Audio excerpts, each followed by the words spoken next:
Welcome, Gunrunner.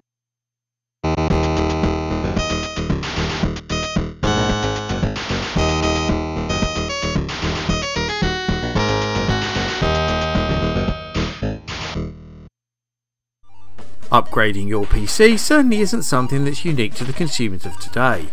Manufacturers realised the benefits of improving their computers to keep up with technological evolutions back as far as the late 70s. Whether this be offering upgrades you could add to your existing computer, or a new improved version of the computer that you upgrade to without having to throw away your existing software, the object was always the same: to hang on to your existing user base, make them loyal and keep them happy.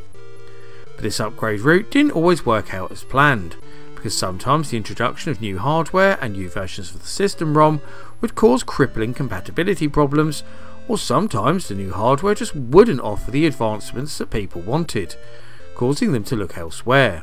And I'm sure that you can now see where I'm going with this video, because we're going to be looking at 5 such examples, new upgraded versions of existing home computers that didn't ultimately offer what the user wanted for one or more reasons, and was deemed a failure because of it. In some cases this even meant the end of the line for the particular home micro. I just wanted to explain exactly what we're going to be looking at here before I got started, because the word upgrade can mean a lot of different things in the computer world. So with this intro out of the way, let's get on with the show as I proudly present 5 failed home computer upgrades. The disk drive 6128 Plus and the cassette drive 464 Plus. They're real computers from Amstrad. They both take cartridge, they play great games, but don't tell Ma about the games.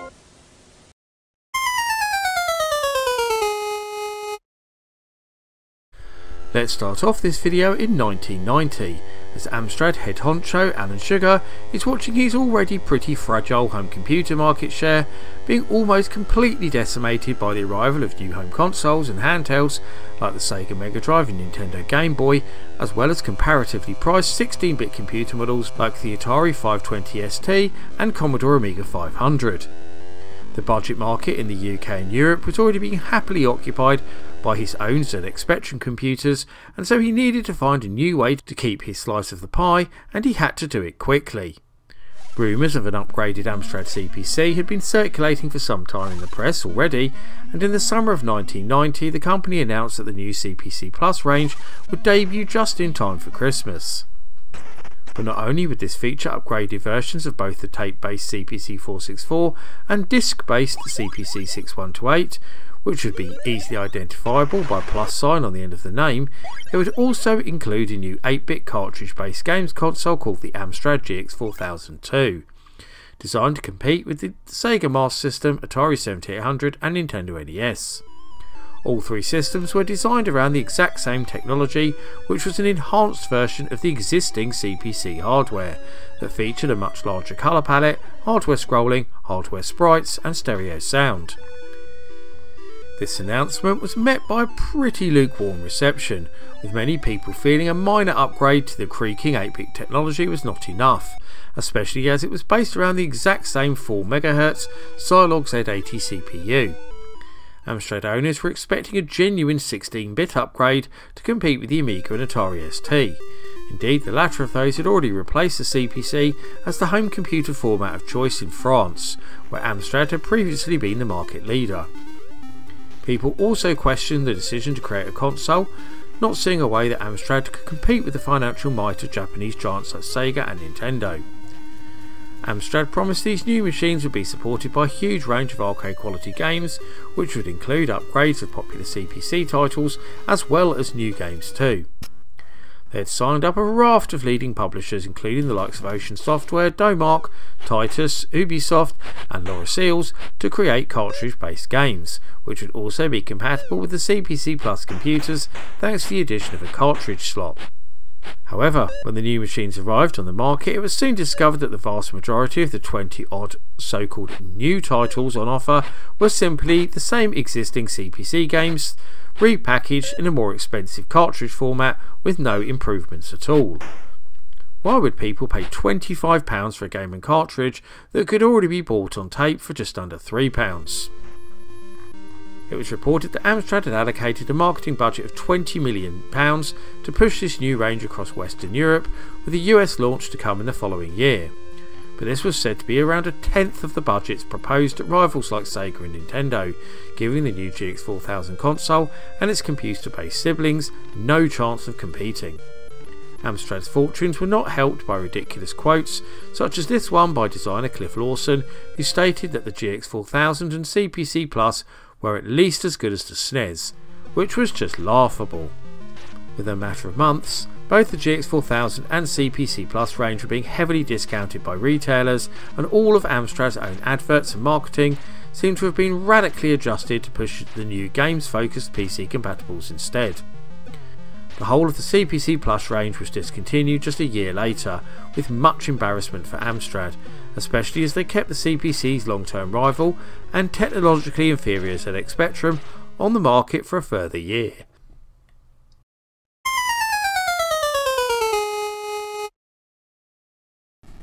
We now rewind to 1982, where Atari were facing a bit of a conundrum. Although their 400 and 800 computers were selling pretty well, the price point proved to be a stumbling block for Atari when compared to its often more basic rivals, who had more feasibility to cut costs.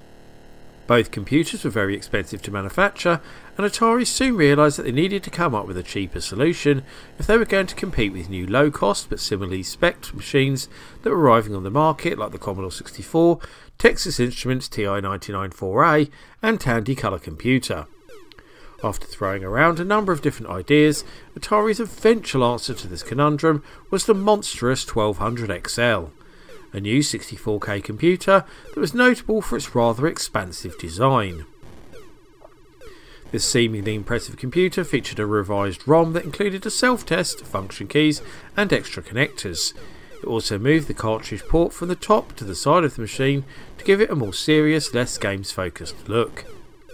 Though it kept that classic beige case colour, there was much more brown around the keyboard and new brushed metal function keys. However, it was those aforementioned changes to the operating system that proved to be this otherwise impressive computer's first downfall, as it meant that the 1200 XL suffered from a multitude of compatibility problems with existing software. The second big issue was the price. It seemed that rather than trying to compete with their rivals at the lower end of the market, Atari had decided they wanted to go for the Apple II dominated high end, at a cost of $899, which is equivalent to over $2,600 in today's money. It was well out of reach for the vast majority of home computer users. Both of these issues saw it widely criticised by the computing press of the era, causing Atari to withdraw it from the market less than a year after release, with it never even hitting European soil at all. But Atari did see some hope in the XL idea and decided to redesign the concept again in order to better satisfy the needs of the public. They also needed to come up with something quickly, as the market was being taken over by Commodore and their aggressive price war with Texas Instruments. Atari promptly announced 4 new versions of the XL at the 1983 Summer CES show that would each fill a different gap in the market, ranging from the budget price 600 XL to the high-end business-focused 1450 XLD. Sadly, the latter of these, as well as its similar sibling, the 1400 XL, would never make it to market, but that's a story for another day.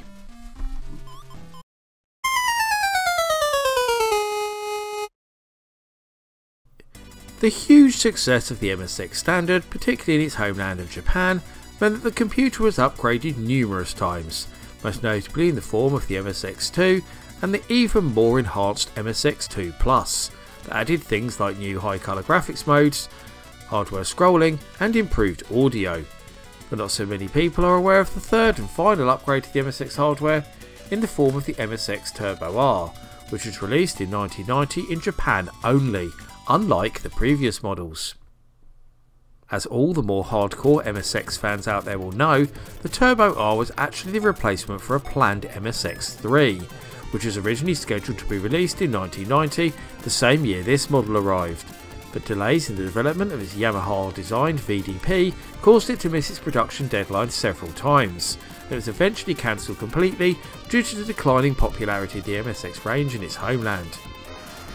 Consoles like the Nintendo Famicom, PC Engine and the new 16-bit Sega Mega Drive had very much taken over the gaming side of the market, and more powerful PC compatibles were now very much dominating the business and productivity sector.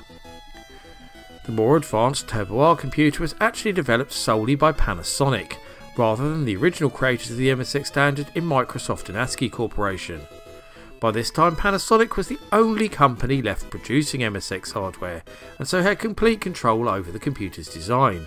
And speaking of the design, the Turbo R was the only MSX not to be an 8-bit computer, as it was based on a new custom 16-bit R800 microprocessor developed by ASCII Corporation.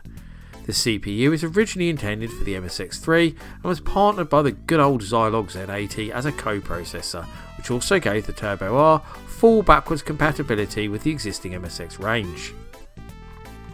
Sadly, the Turbo R was far from a success, completely failing to capitalise on the huge success of its predecessors, and it was completely discontinued in 1993 so Panasonic could concentrate on the launch of their new 32-bit 3DO console. This marked the sad end of the MSX range.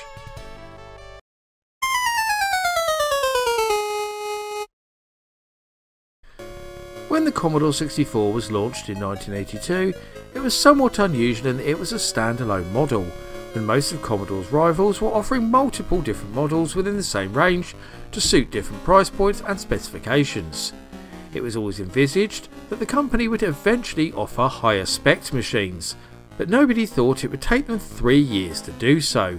I guess the huge success of the C64 meant that upgrading it never became a priority for Jack Tramiel and his company. In 1985, Commodore finally announced the arrival of the Commodore 128, which would become a new high-end model with a revised C64C providing the more budget-priced option. Both machines would be based around the same much sleeker, more modern-looking wedge-like design. What was rather surprising about this announcement though was that 1985 was also the year that the new 16-bit Amiga arrived, leaving many people to question why Commodore would introduce a machine that effectively competed with themselves. But you have to remember that this was very much the time that things started to go wrong for Commodore. Jack Tramiel had been ousted by the board the year before, and under the stewardship of new CEO Irving Gold, the company would make a stream of missteps that ended in their eventual demise, including the Commodore Plus 4 and C64GS debacles. So what did the C128 have to offer over the C64 then, I hear you ask? Well, a fair bit actually, as aside from having double the amount of RAM, as the name clearly alludes to, the other major improvements included the addition of a Zilog Z80 coprocessor, giving it CPM compatibility, a new graphics mode that offered an 80-column display, making it better for more serious use, and a faster version of the original 6502 CPU in the form of a new 2MHz MOS 8502, which offered up almost full backwards compatibility. There was also an expanded keyboard with a new numeric keypad, and a new ROM which added things like a new improved disk operating system and enhanced BASIC 2. Now this is where it all gets a bit interesting, because it's probably wrong to call the Commodore 128 a failure in many regards, as Commodore actually claimed to have sold over 2.5 million units of this micro, making it a rather successful venture for the company.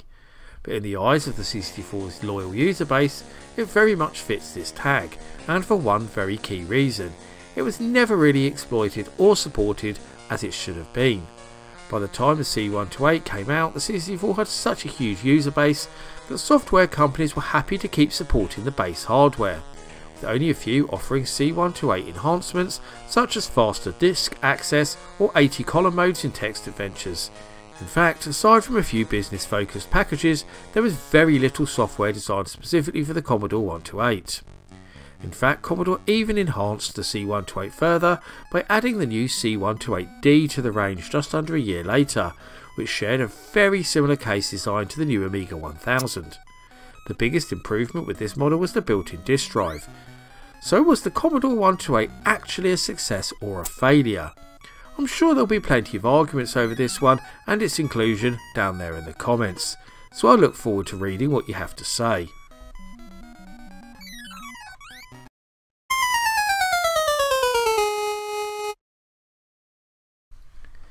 If you grew up in the UK in the 1980s, you will most certainly be aware of Sir Clive Sinclair's wonder machine, the ZX Spectrum. In fact, the same can be said for many other parts of Europe too, including places like Spain and Portugal in particular. The Speccy revolutionised home computing in my homeland, becoming the first colour computer that could be bought for less than £100 and went on to sell over 5 million units. A huge amount of current industry figures have stated that they owe their career to the ZX Spectrum, and its influence on the video game industry really can't be understated. So how could any model of the ZX Spectrum ever be labelled as a failure, I hear you ask? Well, the story of the Spectrum 128 Plus is probably the most interesting of all, which is why I saved it until last. To tell this particular story properly, we have to analyse the company itself and the main person behind it all first. You see, by the time of the Spectrum 128's release in 1985, Sir Clive Sinclair had got bored of the home computer market, and like many other serial entrepreneurs, had moved on to the next big thing.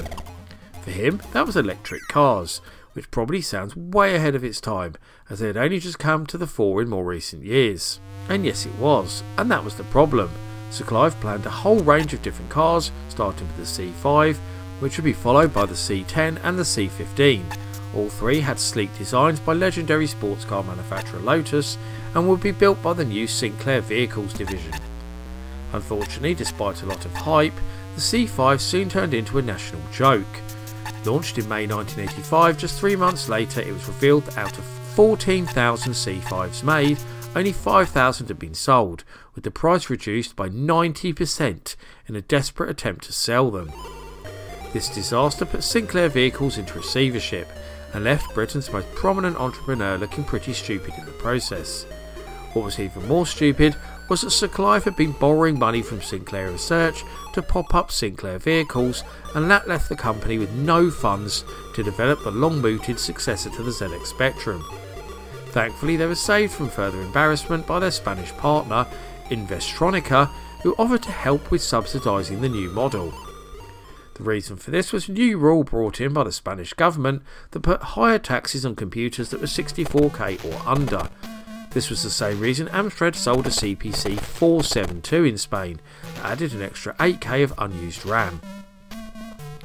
Sinclair's new computer, codenamed Derby, would use basically the same case design as the ZX Spectrum Plus to save money, but would feature 128K of RAM, nearly 3 times as much as the previous model, a new 3-channel AY sound chip, additional expansion ports, and a new menu-driven operating system. It would also have a much revised version of Sinclair Basic that didn't use the annoying keyboard shortcuts of the previous version, allowing you to simply type everything out like with rival computers.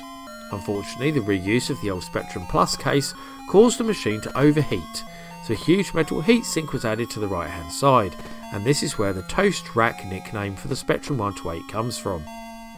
Launched in Spain first in September 1985, the new Spectrum 128 Plus wouldn't hit UK shelves until some 3 months later in January 1986, completely missing the crucial Christmas period.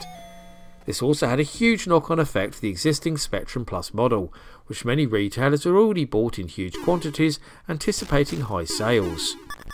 The problem was that once the existing and potential ZX Spectrum owners had learned of the 128, there was no point in buying a Plus just to get a better keyboard. They wanted to wait for the new improved model, and indeed, once they learned this new model wouldn't be available for Christmas, many of them turned their heads to other 8-bit computers instead, like the Amstrad CPC, Commodore 64 and Atari 800XL. It didn't help that when the Spectrum 128 was first shown to the press, they were less than enthused, criticising the reused case design, wanting a proper keyboard like the Spectrum's many rivals, and lamenting the loss of the much promised removal of colour clash through new graphics modes, another cost-saving measure.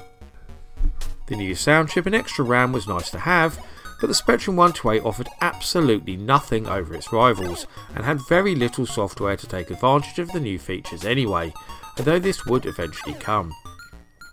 With Sinclair Research already stretched financially, the botched development and subsequent launch of the Spectrum 128 put them into a perilous state, causing Sir Clive to put the company up for sale, and in 1986 he sold his computer business to his great rival Alan Sugar and his company Amstrad. One of the first things the future Lord Sugar did was discontinue the Spectrum 128, replacing it with a new model called the Spectrum Plus 2, which was closely based on the design of his existing CPC 464 computer with a proper keyboard and built-in tape deck. This meant that the Spectrum 128 was on the market for less than a year, making it one of the shortest lived home computers ever.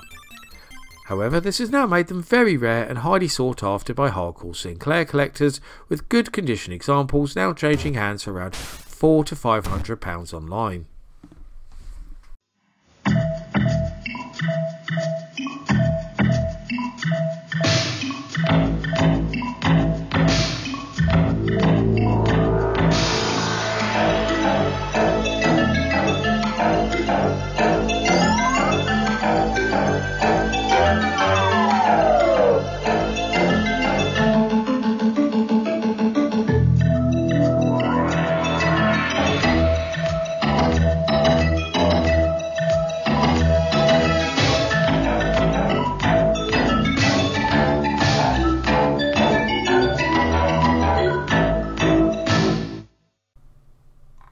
And that rounds up my look at 5 failed 8-bit computer upgrades. Did you upgrade to one of these computers and feel the disappointment, or did you rule out an upgrade because it wasn't what you wanted?